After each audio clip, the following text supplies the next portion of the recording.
I'm 82 years old, and I'm going to tell you about the day I finally got angry. Really, truly angry. It took me 58 years. 58 years of smiling, of nodding. And do you know what finally broke me? A napkin. A goddamn napkin. Let me explain. It was a Tuesday, March 15th, 2016. I remember because it was 3 days after my 80th birthday. My daughter had thrown me a party. Small thing, family only. And during the party, my son-in-law, nice enough man, never been cruel to me, he used a napkin and tossed it on the table when he was done. Not in the trash, just on the table for me to clean up. Like he'd done 1,000 times before, like everyone had done 1,000 times before. And something inside me just snapped. I picked up that napkin, I walked to where he was sitting, and I said, "Pick up your own trash." Just like that. Sure. 5 words. My daughter looked like I'd slapped her. My son-in-law laughed nervously, thought I was joking. But I wasn't joking. I stood there, holding that napkin, and I said it again. "Pick up your own trash." He took it, threw it away, apologized.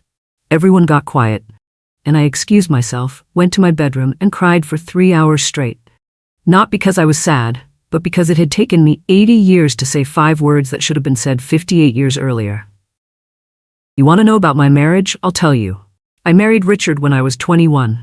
It was 1963. Kennedy had just been assassinated, the Beatles were just getting big, and I was a college junior studying chemistry. Chemistry. I loved it. I was good at it. My professor said I had real potential, maybe graduate school, maybe research. Then I met Richard at a party. Handsome, charming, pre-law. He pursued me hard. Flowers every week. Love letters. He told me I was beautiful. He told me I was smart. He told me he wanted to build a life with me. So I married him. Dropped out of college 6 months before graduation because that's what you did. That's what good girls did. He didn't ask me to quit. But he didn't have to. It was understood. His career came first. He was going to be a lawyer. I was going to be his wife. And I was. God, I was such a good wife. I had dinner on the table at 6:30 every single night for 58 years. I ironed his shirts. I organized his files. I entertained his colleagues. I laughed at his boss's jokes. I never complained when he worked late. I never questioned when he went on business trips.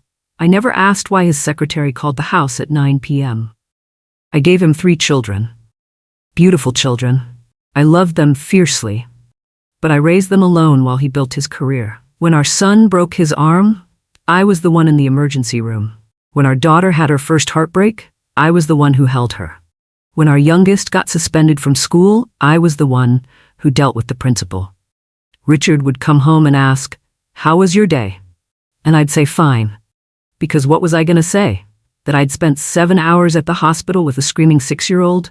That I was exhausted? That I felt like I was disappearing? No. I said, "Fine, how was yours?" And then I'd listen to him talk about his cases for an hour while I cleaned up dinner. Here's what nobody tells you about being a good wife. It's a sinkhole. The more you give, the more is expected. The more you sacrifice, the more invisible your sacrifice becomes. It becomes the baseline, the minimum. When I was 43, I tried to go back to school, not even to finish my chemistry degree. Just a pottery class at the community center. 2 hours on Thursday evenings. I was so excited. I signed up, paid the fee, bought supplies. Richard said, "That's the same night as my firm's monthly dinners." I said, "I know, but you don't need me there. It's just the partners." He said, "It looks better if the wives come. You know that." So I got a refund. Returned the supplies, never mentioned it again. When I was 51, our youngest went to college. The house was empty. I thought, now it's my turn. I started looking at jobs, nothing fancy. Receptionist positions, library assistant. Just something to get out of the house, to talk to people, to be something other than Richard's wife. I told Richard over dinner. I was so nervous. I'd rehearsed it in my head all day. He put down his fork, looked at me, and said, "Why would you want to do that? I make plenty of money. You don't need to work." I said, "It's not about the money, it's about me, about having something that's mine." He said, "You have the house, you have the garden, you have the grandkids now. Isn't that enough?" And I said, "God, I hate that I said this." I said, "Yes, you're right. That's enough. But it wasn't enough. It was never enough. I started having panic attacks when I was 56. Couldn't breathe, heart racing, thought I was dying. Went to the doctor, he said it was anxiety, prescribed pills. I took them for 12 years. Richard never asked why I needed them, never asked what I was anxious about, just refilled my prescription every month and moved on with his life. Do you want to know the really sick part? I wasn't miserable every day. That's what made it so hard. Some days were actually nice. I'd have coffee with friends, I'd play with the grandchildren, I'd read a good book, and I'd think, see, this is fine, you're fine. Stop being ungrateful. But then I'd be folding Richard's underwear at 65 years old, and I'd think, is this it? Is this all I am? The woman who folds the underwear. He retired when I was 72. Fully retired. Home all day, every day. And you know what he said to me? Now we can finally spend time together. I wanted to scream. Where were you for the last 50 years? Where were you when I needed you to spend time together?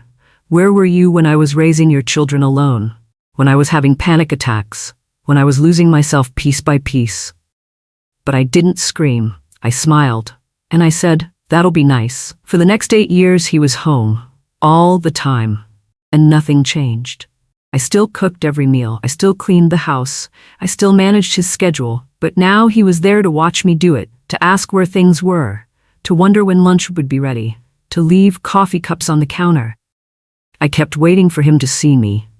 Really see me, to ask me what I wanted, what I'd given up, what I dreamed about late at night when I couldn't sleep. He never asked. Then came that Tuesday. The napkin, my 80th birthday party, and something broke. That night, after everyone left, I sat Richard down. I said, I need to tell you something. He said, what's wrong? I said, I've been unhappy for 58 years. He looked at me like I'd spoken in a foreign language. What are you talking about? We have a good life, we have a good marriage. And that's when I realized he believed that. He genuinely believed we had a good marriage. Because for him, we did. I'd made sure of it. I'd made his life comfortable, easy, perfect. I said, I gave up everything for you. My degree, my career, my dreams, everything.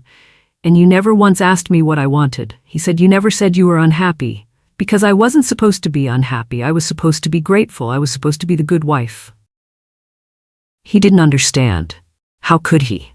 I'd spent 58 years making sure he didn't have to understand. We went to counseling. His idea. He thought it would fix me. The therapist asked me what I wanted. I couldn't answer. I was 80 years old, and I didn't know what I wanted. I'd spent so long being what everyone else needed that I'd never developed a self.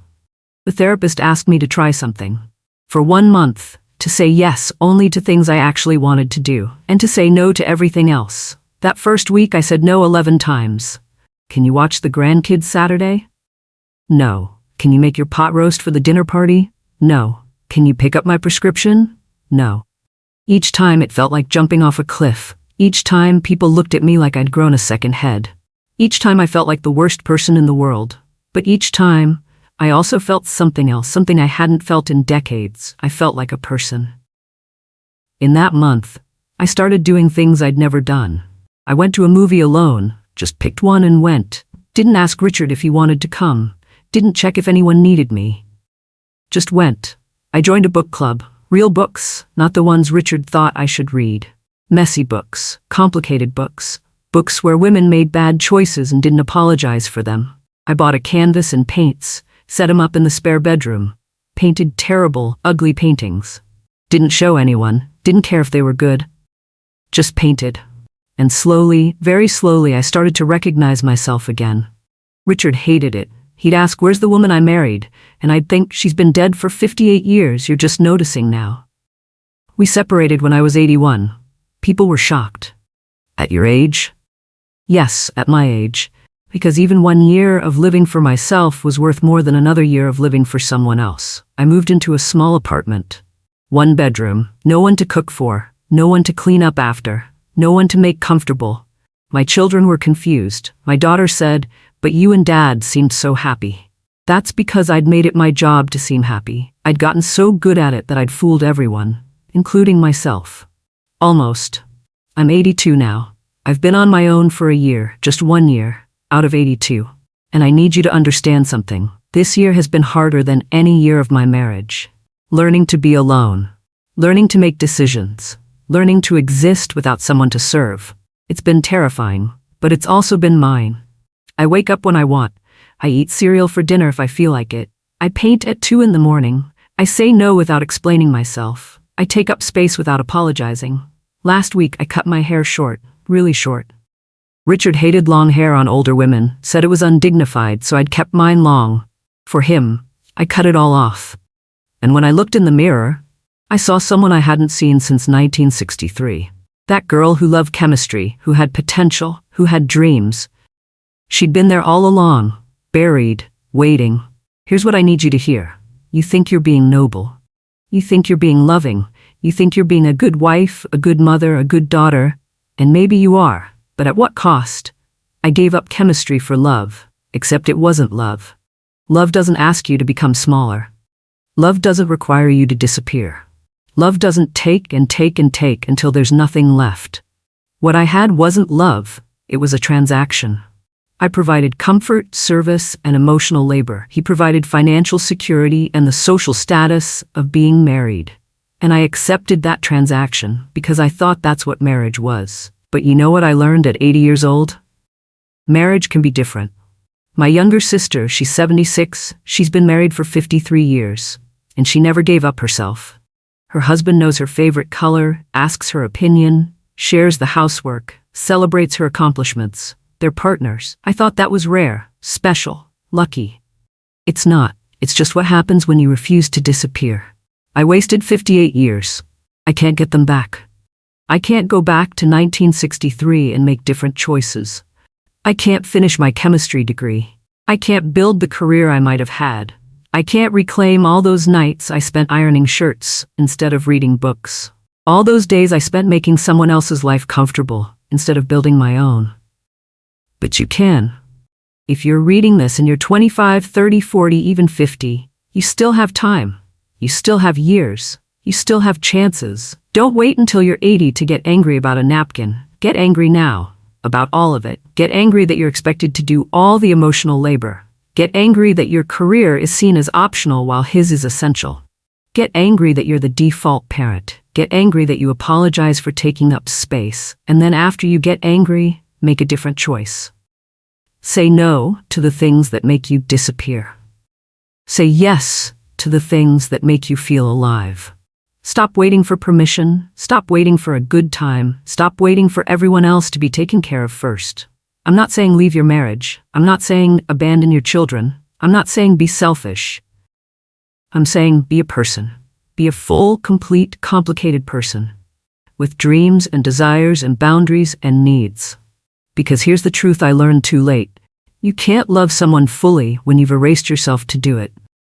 You can't build a real partnership when one person is a person and the other person is a role. The good wife, the good mother, the good daughter.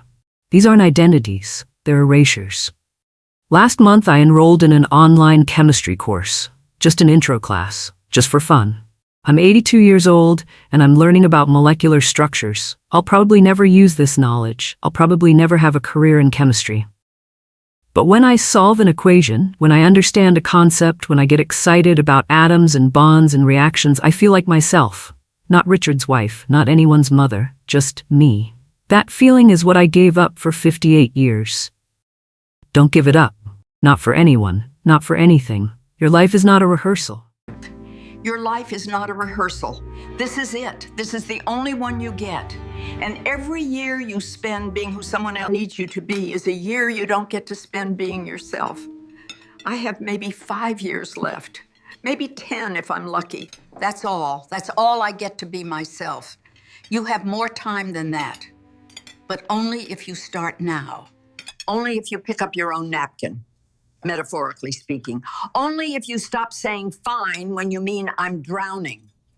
Only if you stop shrinking yourself to make room for everyone else.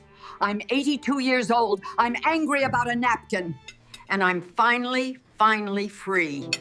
Don't wait as long as I did. The clock is ticking. All of us. What are you going to do with the time you have left? If this changes something for you, share this video. Send it to someone who needs to pick up his or her own napkin. Leave a comment and tell me one thing you're going to start doing to be the real you and not a role. And subscribe if you want to hear more of my stories, because I have a few more uncomfortable truths to share before I go. You might want to hear them.